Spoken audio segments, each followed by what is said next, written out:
আজকে আপনাদের সামনে খুব গুরুত্বপূর্ণ এবং মর্মাহত একটি বিষয় নিয়ে কথা বলতে আসছি। আমি কথা বলতে পারতেছি না, অসুস্থ। তারপরেও যদি কিছু না বলি তাহলে আপনারা হয়তো আমাকে সন্দেহ করতে পারেন। তাই আমি আমার কিছু কথা আপনাদের সাথে শেয়ার করার প্রয়োজন মনে করলাম। তো বিষয়টা হচ্ছে যে আপনারা দেখতে পাচ্ছেন যে সামাজিক যোগাযোগ মাধ্যমে আমাকে নিয়ে একটা বিষয় ভাইরাল হয়েছে, বিভিন্ন পত্রপত্রিকায় সেগুলো হয়তো প্রচার হচ্ছে।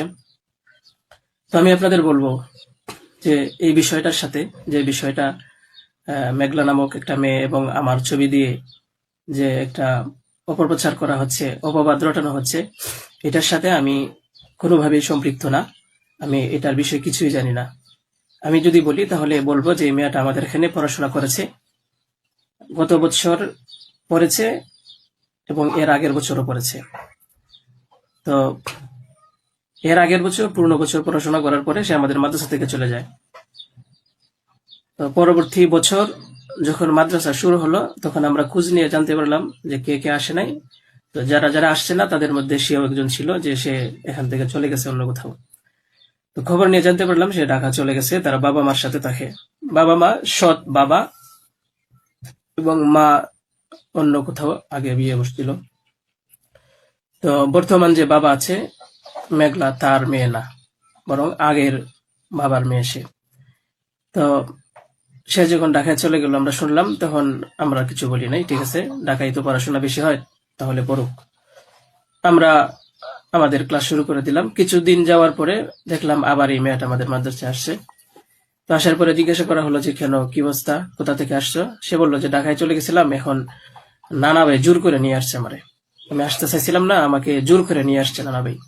দেশবাসী, আমি আপনাদের সাথে শুধু এই কথাটাই বলতে চাই যে যে মেয়েটা এখানে আসতে চাইছিল না, চাচ্ছিল না, তাকে কেন জোর করে আনা হলো?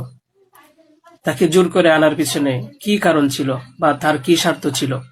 পরবর্তীতে আমরা এটাও জানতে পারি যে এই মেয়েটা তার এই নানার সাথে রাতের বেলা ঘুমায়। সে নিজেই বলছে। কেন বলছে? যখন আমরা জিজ্ঞাসা করলাম যে তুমি হিজাব পরো না, অন্য মেয়েরা হিজাব পরে, তুমি বোরকা পরো না, অন্য মেয়েরা বোরকা পরে, কারণ তার চলাফেরা সম্পূর্ণ আলাদা ছিল। আপনারা চাইলে গ্রামে গিয়ে মাদ্রাসার ছাত্রছাত্রী যারা আছে তাদের সাথে কথা বলে দেখতে পারেন যে সে সম্পূর্ণ আলাদা ছিল।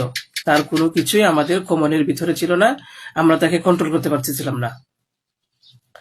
তো সে এইভাবে কিছুদিন থাকার পরে আমরা ভাবলাম যে হয়তো তাকে আমরা রাখতে পারবো না, কারণ আমরা তাকে কন্ট্রোল করতে পারছি না।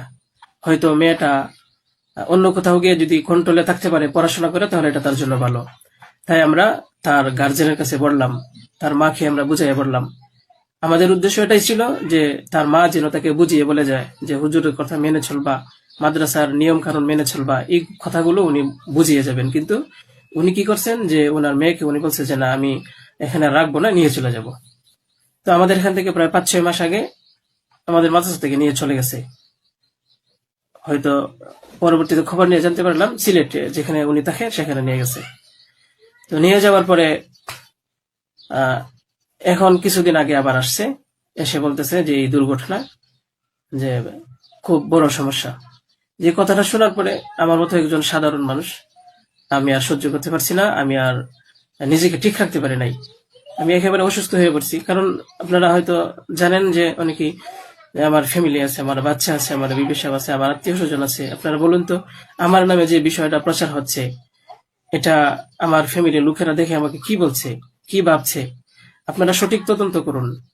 আমি কখনোই দেশের আইনের প্রতি অবাধ্য না, আমি শ্রদ্ধাশীল। দেশের আইন আছে, সে আইন সঠিক অপরাধী যে তাকে খুঁজে বের করবে। আপনারা অপরাধী খুঁজে বের করার আগেই যদি আমাকে অপরাধী বানিয়ে ফেলেন, তাহলে তো আসল অপরাধী পার পেয়ে যাবে, আসল অপরাধী তো ছাড়া পেয়ে যাবে। আপনাদের কাছে আমি অনুরোধ করে বলি, আপনারা আসল অপরাধীকে খুঁজে বের করুন।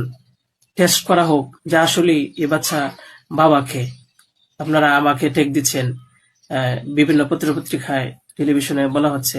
আমি আপনাদের কাছে শুধু এই কথাইগুলি বলবো যে আল্লাহ তাআলার বিচারের উপরে যদি শ্রদ্ধাশীল থাকেন, এই বিশ্বাস করেন, তাহলে আমাকে নিয়ে আর এরকম কাজ করবেন না। আপনারা সঠিক তদন্ত করে সঠিক অপরাধীকে খুঁজে বের করুন। আমি আপনাদের সামনে আর কথা বলতে পারতেছি না। আপনারা সবাই ভালো থাকবেন, ইনশাল্লাহ পরবর্তীতে আরো কথা হবে ইনশাল্লাহ। আসসালামু আলাইকুম রহমতুল্লাহ।